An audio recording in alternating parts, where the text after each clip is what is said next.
Hey, Magic Makers, it's Kim here, and we have another great show I am bringing to you. So, today is all about metabolism, okay? And I wanted to talk about metabolism because I feel like metabolism is this like mysterious beast that so many people talk about, yet they don't understand. Right? We all say, oh my God, my metabolism is in the crapper. My metabolism, this, I need a superfood for my metabolism. My metabolism, my metabolism, my metabolism. So let's just break it down. Here's a vocabulary lesson for what the heck is metabolism. Yes, I can speak. Maybe I had a little too much coffee today. All right. So, what is metabolism? Many of us want a fast one, right? Everyone's like, my fast metabolism. I want to have a metabolism like a racehorse. Yeah. But what a metabolism is that we think that metabolism is this light switch, right? That I can do something and turn on the metabolism switch, and I can do something and turn the metabolism switch off. Unfortunately, that's not how metabolism works. Metabolism is a biochemical process that happens in our body that converts food to energy, right? So the efficiency of that conversion is a faster metabolism, right? So that's what we're trying to be. We want to be more efficient. And as humans, one of the blessings and the curse of being human is that our body is highly adaptable. And our body will always find the easiest way to create something, right? It'll easiest way to create movement, easiest way to burn, easiest fuel to burn, right? So a lot of people will say, um, oh, I had a couple of drinks last night and they're like, so I really want to stoke my metabolism today. Well, your body's going to burn off the alcohol first because alcohol is easy to burn. Have you ever been to like one of those bars? Maybe I'm sharing too much about what happened to me in my 20s, where people were doing flaming shots, right? See how easy the alcohol just went up, or the flambe desserts. That's exactly what alcohol happens in your body. So your body likes it because it's easy to burn. So your body is always looking for the easiest route. So for us to get that like faster metabolism, to create that, we need to make sure that everything's lined up so that we can have a great metabolic function. And that metabolic function is how efficiently can we take the food we put into our bodies and turn it into energy that we can use for life, right? Use it for life. So if you think about it, there's really four things that our body does, okay? So our body breathes, right? So, my heart has to beat, oxygen has to fill my lungs. I have to, lift my diaphragm to push out the oxygen out of my mouth. I eat, I digest, I use my muscles for all sorts of different things, and I poop or I pee, right? So I know that's not something ladies are to talk about, but it's what it's it's the hierarchy of how our metabolism is acted out in life, right? So that's really the basis of our metabolism. So now our metabolic rate, which is what most people are talking about when they say my metabolism, that is the rate at which we burn calories. And we all know calories are the energetic um, vocabulary word for food, right? So every food has a energy amount. So calories are the amount of food in calories are the amount of energy in a given food. So if every food has some type of calorie. That's how much energy is in that food. So for us, we have what we call our basal metabolic rate. You might hear it called BMR. And our BMR is basically how many calories we need in order to do baseline stuff. Like for me, just to lay in the bed and not move, right? So I need, I need to be able to breathe. All the four things we talked about. I need to be able to breathe. I need to be able to eat. I need to be able to not really use too many muscles. Maybe my muscles are more about, my heart's muscle, right? Blinking my eyes, opening and closing my mouth, right? So like bare minimum energy that I'm using. And that's our BMR. And this is what we want to increase, right? So if I'm able to increase that BMR, that means I'm able to burn more calories just by living a simple life. And that's a good thing, right? So I'll include a link in the show notes on how do you calculate this BMR. There's, several calculators. You could do it by hand, but hello, the internet's here. Plug that puppy into a calculator that's already done and just go for it. All right. So the beauty thing about BMR is that it's, like I said, it's what we are at rest.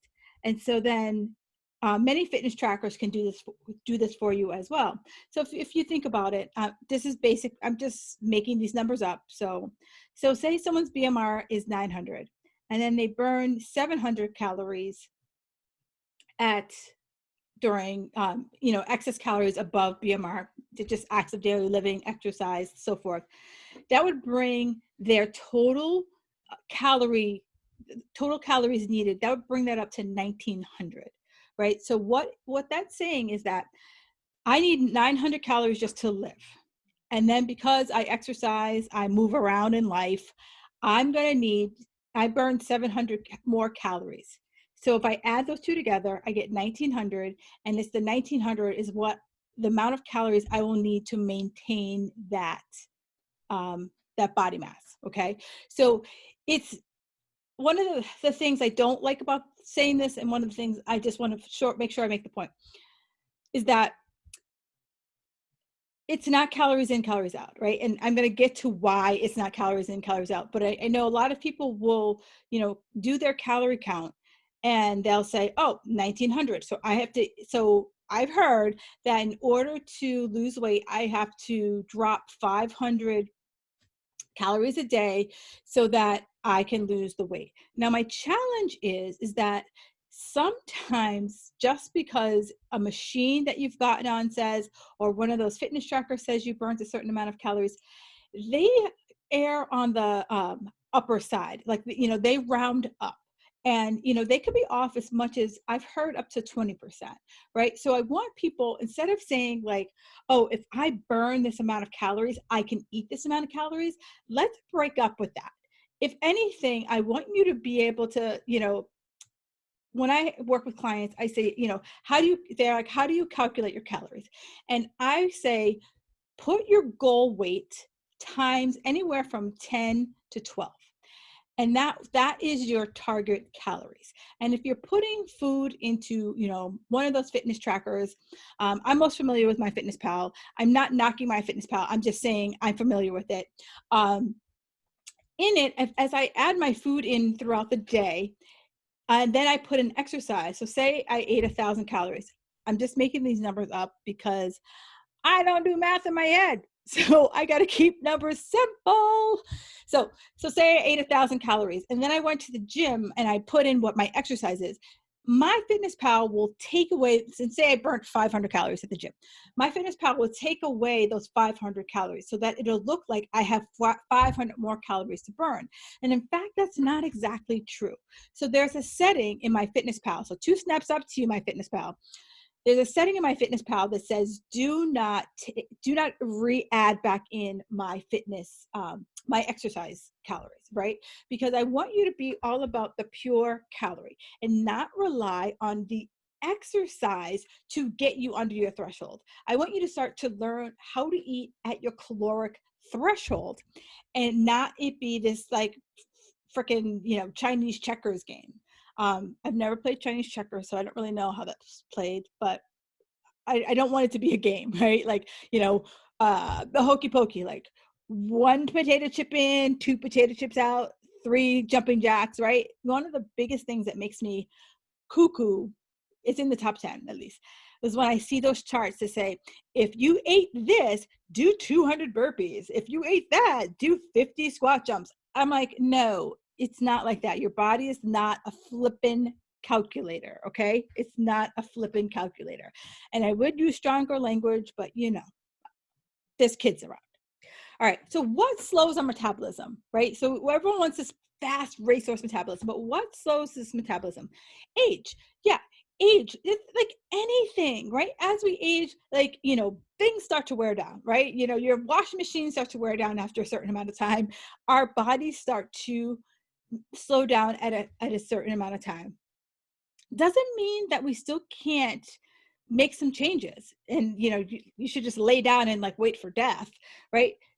Gender, men, like men, they burn more calories at rest than we do, those lucky sons of guns. Caffeine, right?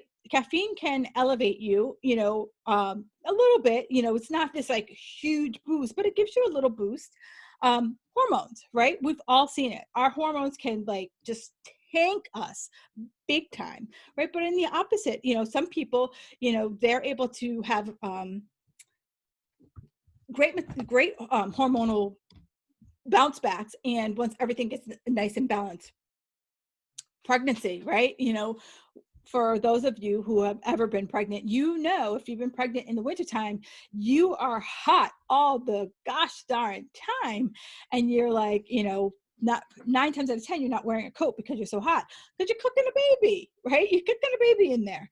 Food. If you don't eat enough, this is one of the biggest things I see a lot with women, is that you'll start to decrease your food and up your exercise. And and you're like, why isn't anything changing? It's this. Your metabolism's like, whoa, I don't have enough to keep me going. So I'm going to start to shut off body systems, right? Because I told you in the beginning, your body's all about how can I be efficient, right? So if you're not feeding it enough calories, it's saying, okay, our bodies, even though we've evolved, there's like a little like piece of our brain that remembers when winter came and we were cave people and food was scarce. So it's like, okay, let's start to shut down some things so that when food becomes available, we'll be able to turn back on those systems, right? Think of it as in your house, right? Do you keep all the lights on in your house, or only the rooms that you're in, right? You focus on the rooms that you're in. So our bodies are really focused on, I'm going to make sure that your heart pumps. I'm going to make sure that you're breathing. I'm going to make sure that your brain is working, right? You blink your eyes, the bare minimum is what it's going to try to give you. Our overall body composition, right? The key here is one of the biggest metabolic movers is muscle. And, if you've met me for all of 5 minutes, I'm going to tell you two things. Lift like it's your job, eat your protein, right? Lift like it's your job, eat your protein. And I'm probably going to tell you to sleep. So the big thing here is that the more muscle I have in my body, the higher my BMR, right? That is like the tried and true, you could take that to the bank, is that the more lean muscle you have on your body, the higher your basal metabolic rate, okay? The other thing is activities, right? Acts of daily living. And, so many people kind of poo-poo it. Like, as a human, we were made to be active, right? If you think about, it wasn't until the 20th century that we sat, right? For the most part, we were farmers or factory workers, right? So, or, we didn't have an automobile. So, there was public transportation, or we walked a lot of places, right? And so those acts of daily living, that can increase your metabolic burn by 10 to 30%. Yeah, you heard that. 10 to 30%. That's absolutely crazy. So that's other health issues, other underlying health issues slow down your metabolism, as well as your stress level and sleep. So those are, so as I said, it's not a light switch, because I'm reading off that list, if any of you are like, going along, you're like, oh, damn, I don't sleep, or like, oh, my body composition can be a little better, or I don't really move that much, right? There are certain those things kind of start to like, add up. So how do you boost it? How do you turn around your metabolism? Because it's totally possible to do that. So I mentioned strength training, right? So one of the biggest reasons why I love strength training, one, I just love it. It's my go-to, right? You have those people who are like cardio bunnies, or they're total like, strength people. I just love the feel of being strong. The other thing I like about strength, so there's two reasons why I like strength training. One is that when I lift a heavy enough weight, and so that heavy enough weight it is a weight that, say I'm doing 3 sets, 10 reps, right?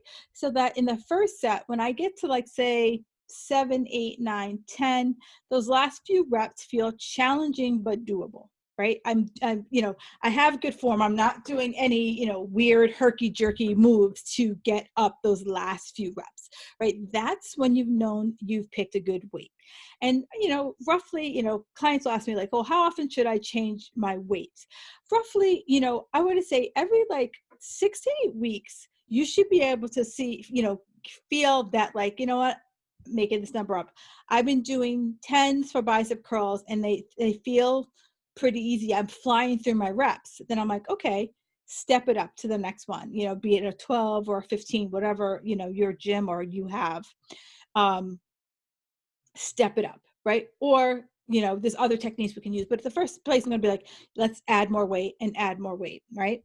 So then the other thing I like about strength training is that for us ladies, we are prone to osteoporosis. And with strength training, the muscle attaches to your bone. And at the attachment point, when I'm strength training and I'm getting stronger, it's pulling harder on the bone. So the harder it pulls on the bone makes my bone stronger. What? Yes, yes, yes, yes. All right. So strength train, strength train, strength train.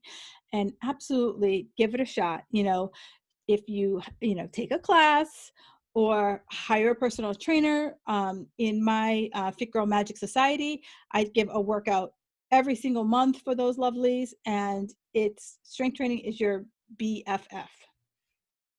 Movement, right? So I talked about it. It's in the exercise world, we call it NEAT, non-exercise activity thermogenesis, right? Fancy word for movement. And so here's a statistic that I thought was awesome, right? So if, most people have a scheduled workout is roughly about an hour. That's 4% of your day, okay? NEAT is 63% of your day. So that's fidgeting. That's, pacing when you're on the phone. That's going up and down stairs. That's getting off your desk and going to the furthest bathroom. That's doing laps around your house. During Corona times, I challenged my clients to keep up their 10,000 steps. And, it seemed crazy, but it's those things, the little things add up over time. Okay. The other way to boost your metabolism, calorie control, right? It's figuring out your true calorie count and staying within those calorie counts. And, like I said, it's taking what you want to weigh.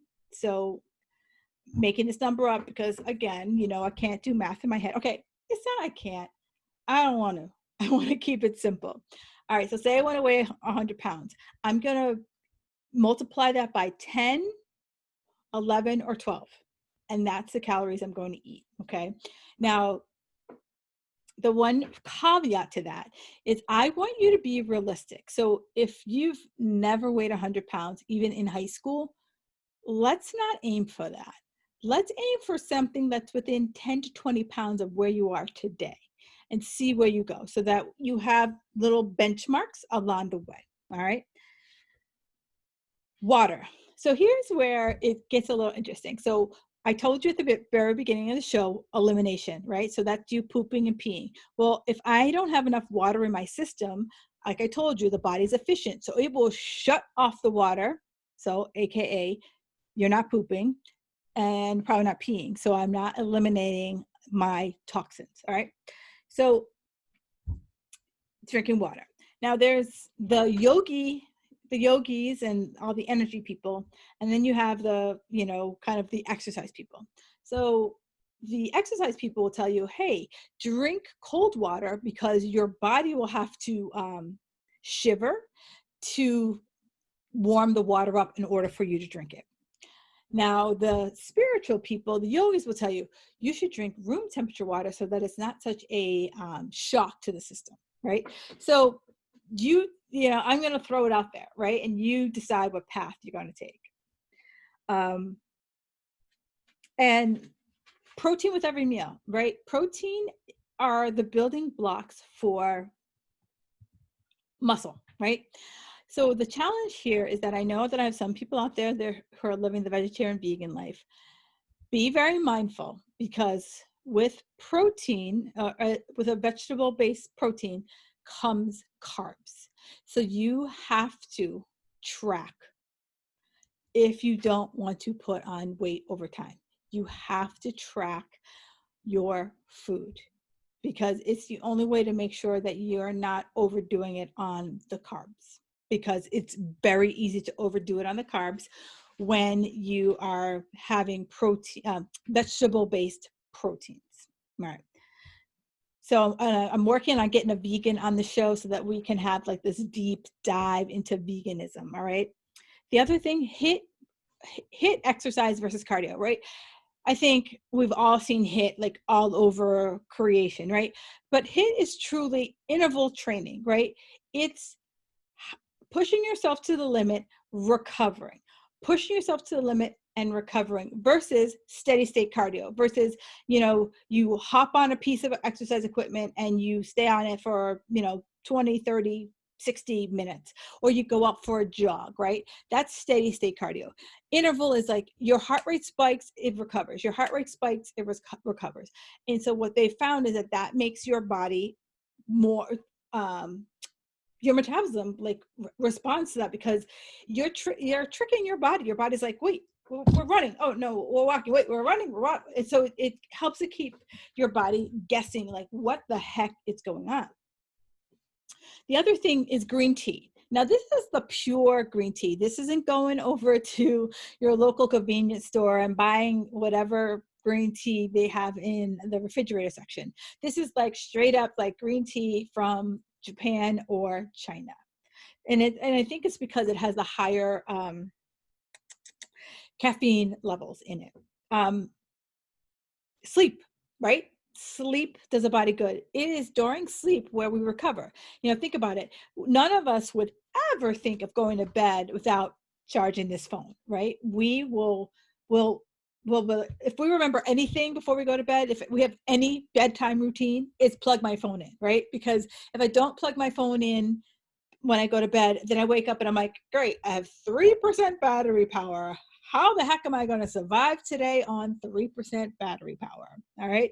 So sleep does a body good. I have a whole show on sleep, and you will absolutely love the tips that she gave in the sleep show. Good fats, right? Good fats are good. If you have trouble sleeping, having like 1 or 2 tablespoons of good fat before you go to bed. Now, I'm not saying like you're chugging olive oil or like, taking cod liver oil by the spoonful. That's not what I'm saying. Or, don't get me started on peanut butter or almond butter. Don't get me started there. I'm going to come back, Kim. Come back, Kim. All right. I'm talking like it could be in your dinner, you sprinkle an extra tablespoon of olive oil on your vegetables, or coconut oil on your vegetables, or put some chia seed in your food, or flax seeds, right? So that it's believed that the fat in your stomach, it keeps you satiated. Like, think about, a lot of times people would like stuff their kids before they go to bed so they wouldn't wake up in the middle of the night hungry. So the same thing with good fat. It helps you to sleep. So if you're someone who's not sleeping, having a good fat before you go to bed could be a good fat and a carbohydrate could be a good thing for you. All right.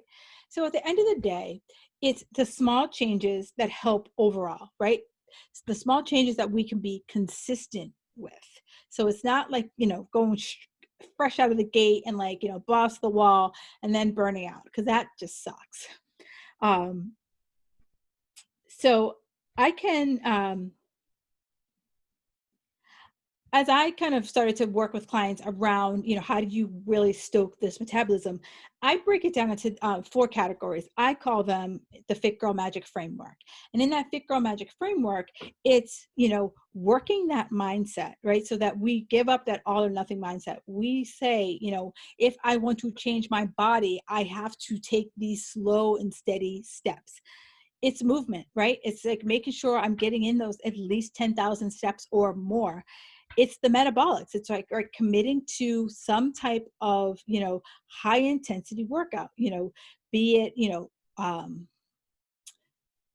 intensity cardio with weights, like just being able to do that. And then meals, right? Committing to, making sure that my meals are balanced. I'm hitting those calorie counts and I'm making without making myself crazy, right? So if that sounds of interest to you, I have a guide that will walk you through the entire, 4-step framework, AKA the Fit Girl Magic Framework. So I'm going to put the link in the show notes. So all you have to do is just go there, grab it, and you'll be able to figure out, where do you fall?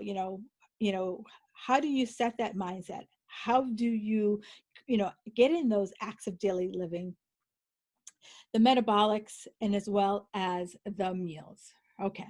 So it has been an awesome show.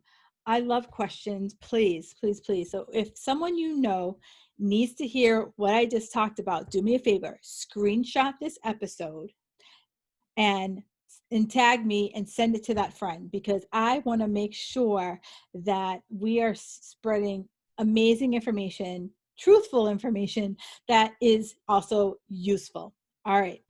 Magic Makers, it's been another great podcast. I adore each and every one of you. Thank you for being you, and thank you for listening to another Fit Girl Magic podcast.